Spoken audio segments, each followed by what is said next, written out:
Hello everyone, welcome to Sleepy Classes. तो आज हम डिस्कस करने वाले हैं उत्तर प्रदेश गवर्नमेंट ने जो बजट ऑफ 2023-2024 में अब एक इम्पॉर्टेंट अनाउंसमेंट की थी कि 2027-28 का एक टारगेट उन्होंने रख दिया है, that is of $1 trillion economy.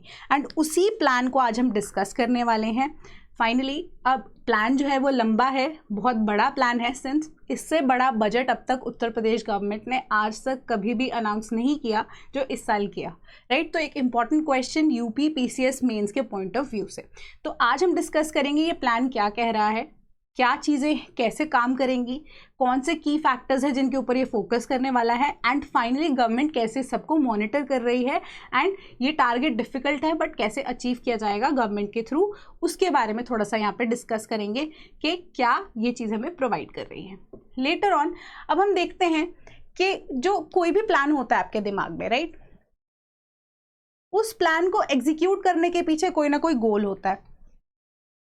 वो गोल को आप एक प्लान के थ्रू एग्जीक्यूट करते हैं एंड उसे हम इम्प्लीमेंटेशन बोलते हैं, राइट। तो सिमिलर तरीके से जब भी कोई गवर्नमेंट कुछ पॉलिसी को अनाउंस करती है, उसके पीछे एक टारगेट होता है, गोल होता है, उसके लिए प्लान करती है एंड फाइनली उसी के ऊपर इम्प्लीमेंटेशन करती है। सिमिलर तरीके से भी अगर हम देखें कि $1 ट्रिलियन का जो इकोनॉमी प्लान है, इसके पीछे भी एक इम्पॉर्टेंट एस्पेक्ट आ जाता है। क्यों? क्योंकि गवर्नमेंट ऑफ उत्तर प्रदेश ने इन दी एंड ऑफ 2022 डिलॉयट इंडिया को एक टारगेट दिया था कि वो एक रोड मैप तैयार करें, यानी कि एक ब्लूप्रिंट तैयार करें कि Uttar Pradesh by the end of 5 years $1 trillion economy बन सके। सो बहुत सारी रिसर्च के बाद in the starting of year 2023 Deloitte India ने अपना रोड मैप तैयार करके गवर्नमेंट ऑफ उत्तर प्रदेश को दे दिया। तो उसके अंदर बहुत सारे चेंजेस किए गए, रिव्यू किया गया उस सारे रोड मैप को, एंड फाइनली इम्प्लीमेंटेशन स्टेज पे प्लानिंग से ये पहुंच जाता है हमारा आइडिया कि $1 ट्रिलियन इकोनॉमी बनना है उत्तर प्रदेश को। एंड इम्प्लीमेंटेशन में वो कैसे आता है, that is it was announced in the budget 2023-2024 by the government of Uttar Pradesh. तो अब नंबर्स को यहाँ पे हम डिस्कस कर लेते हैं कि बजटरी एलोकेशन कौन सी कहाँ पे किस सेक्टर को की गई। तो बेसिकली ये रोड मैप जो है वो 6 इंडिकेटर्स या आप कह सकते हो 6 सेक्टर्स के ऊपर काम करेगा। दैट इज स्टार्टअप्स को ज़्यादा फोकस कर रहा है, इंफ्रास्ट्रक्चर को, कनेक्टिविटी को, एग्रीकल्चर को, टूरिज्म को कैसे बूस्ट करना है, एंड रिन्यूएबल एनर्जी के ऊपर यहाँ पे फोकस कर रहा है। तो पिछले 2 स्लाइड्स में आपने देखा होगा कि सुपर ऐप का मेंशन भी यहाँ पे किया गया है। इसको भी हम लेटर ऑन जब हम ये 6 पॉइंट्स डिस्कस कर लेंगे, रिन्यूएबल एनर्जी के बाद यहाँ पे भी हम डिस्कस करेंगे इसे। फर्स्टली स्टार्टअप्स की बात करते हैं। अब स्टार्टअप क्या होता है कि कोई भी आप छोटा सा बिजनेस शुरू करने जा रहे हैं, तो उस बिजनेस को के लोग काफ़ी ज़्यादा बिजनेस यहाँ पे काम मतलब वर्कफोर्स जो है यहाँ पे, क्योंकि अब एक जना बिजनेस बनाता है उसके थ्रू फर्दर एम्प्लॉयमेंट जनरेट की जाती है ना। तो अब उसी स्टार्टअप में लोग ज़्यादा इंटरेस्टेड रहें, उसके लिए भी गवर्नमेंट ने 100 करोड़ जो है वो सैंक्शन किए as seed funds.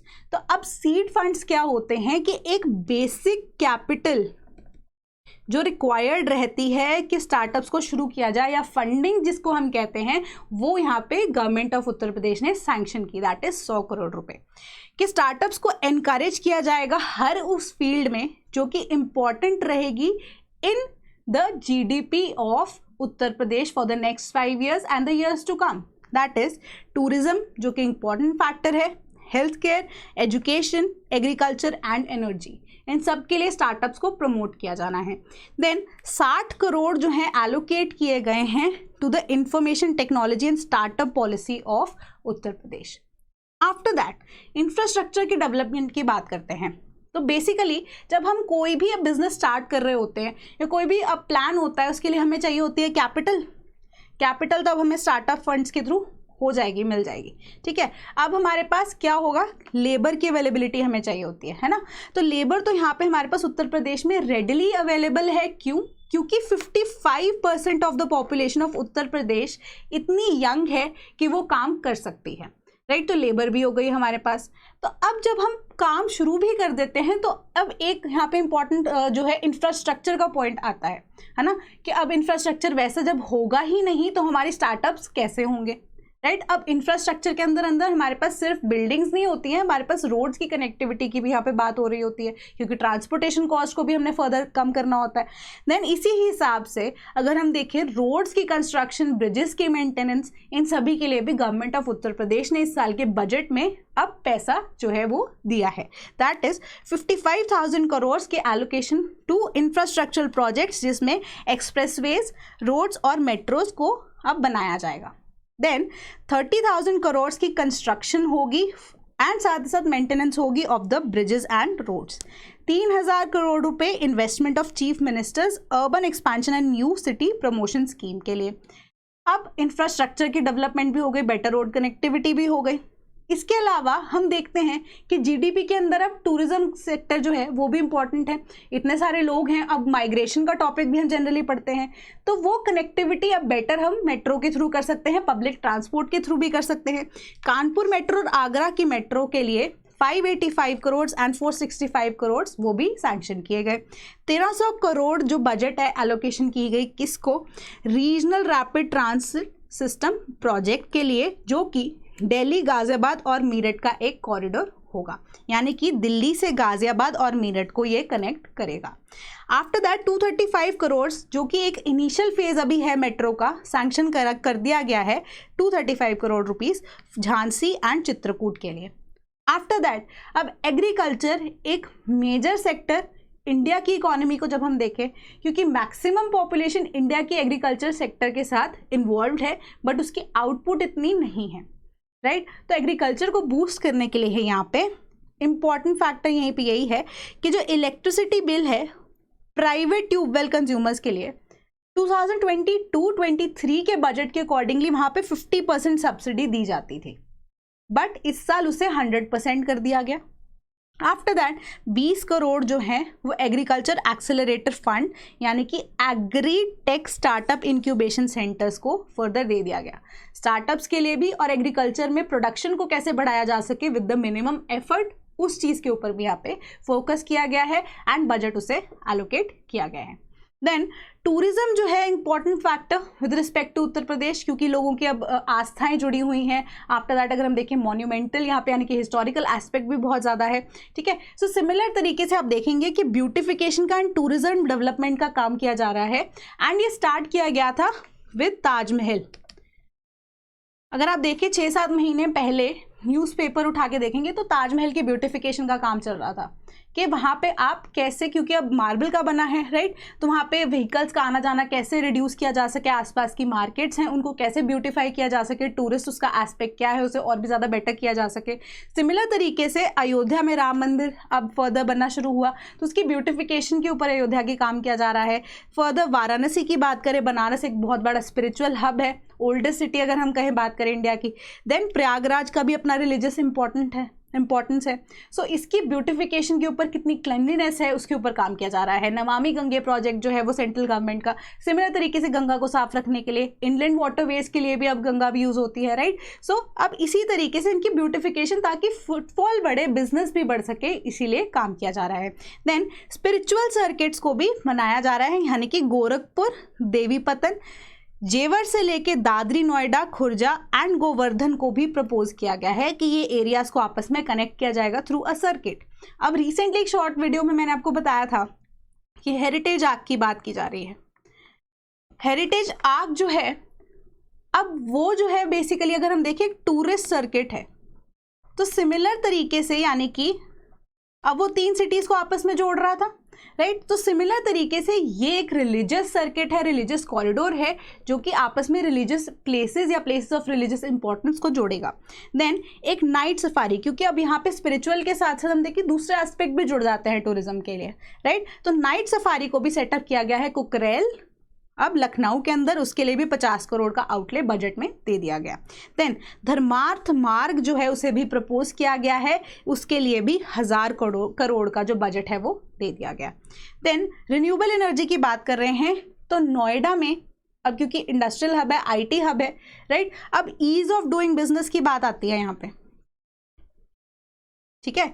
Ease of doing business के लिए कि कितनी ईजिली आप बिजनेस कर सकते हैं, कितनी आपके यहाँ पे अवेलेबिलिटी है एक एरिया के अंदर कि वो अट्रैक्ट कर सके कि वहाँ पे लोग आके बिजनेस करें, है ना। एफडीआई हम देते तो है, गवर्नमेंट ऑफ इंडिया एफडीआई कह तो रही है कि डायरेक्ट इन्वेस्टमेंट फॉरेन कंट्रीज से हो, बट ऐसा यहाँ पे इंपॉर्टेंट इंडिया में क्या है कि लोग इन्वेस्ट करें आके वहाँ पे, अपनी इतने बड़े बड़े इंफ्रास्ट्रक्चर्स को डेवलप कर सकें।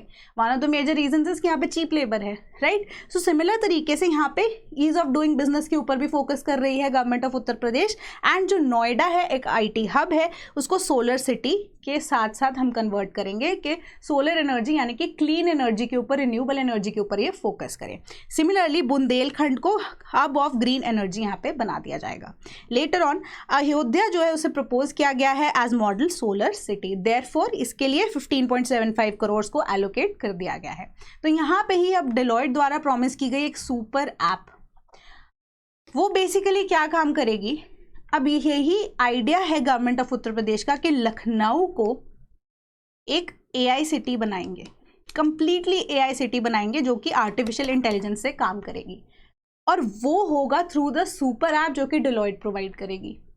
सो सिमिलर तरीके से यहाँ पे डिजिटलाइजेशन के ऊपर भी काम किया जा रहा है bye the government of Uttar प्रदेश, जो कि एक सेंट्रल गवर्नमेंट का मेन मोटिव है। अब क्या कि डिजिटलाइजेशन को इक्वली इंपॉर्टेंस दी जा सके। सो ये 6 इंडिकेटर्स है, 6 सेक्टर्स के ऊपर ये पॉलिसी काम करती है। तो अब ये पॉलिसी का मेन मोटिव तो हमें पता लग गया, इम्प्लीमेंटेशन कैसे होगी वो तो पता लग गया, बट ग्राउंड रियलिटी क्या है, वो कैसे गवर्नमेंट तक पहुंचेगी, उसका मेन पॉइंट है यहाँ पे मॉनिटरिंग सिस्टम को सेट करना। तो मॉनिटरिंग सिस्टम के थ्रू जितने भी हमारे डिस्ट्रिक्ट लेवल के ऑफिसर्स हैं एंड साथ ही साथ जो चीफ सेक्रेटरी लेवल के ऑफिसर्स हैं, इनकी एक वीकली मीटिंग होती है।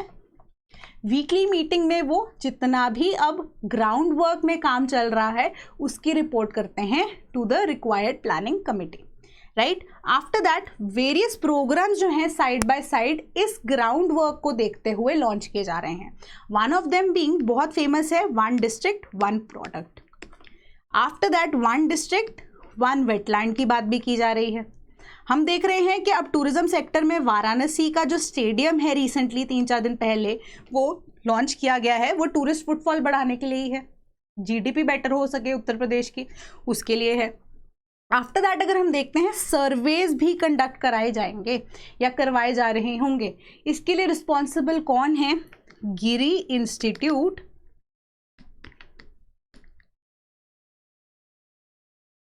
ऑफ मैनेजमेंट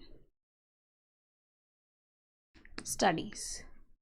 तो बेसिकली इनका क्या काम रहेगा कि ये गवर्नमेंट ऑफ उत्तर प्रदेश के लिए 20 सर्वेज कंडक्ट करा के देंगे एंड ये सर्वेज होंगे based on 2 things, that is GSP and GDP, यानी कि ग्रॉस स्टेट प्रोड्यूस क्या है एंड ग्रॉस डिस्ट्रिक्ट हमारी प्रोड्यूस क्या रहेगी, इसके ऊपर ये फोकस करेगा।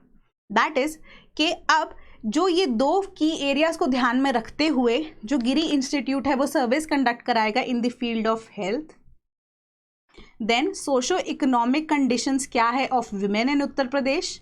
आफ्टर दैट अगर हम देखें तो हमारा जो मेडिकल सेंटर के साथ साथ या हेल्थ सेंटर के हिसाब से then socio economic condition of women.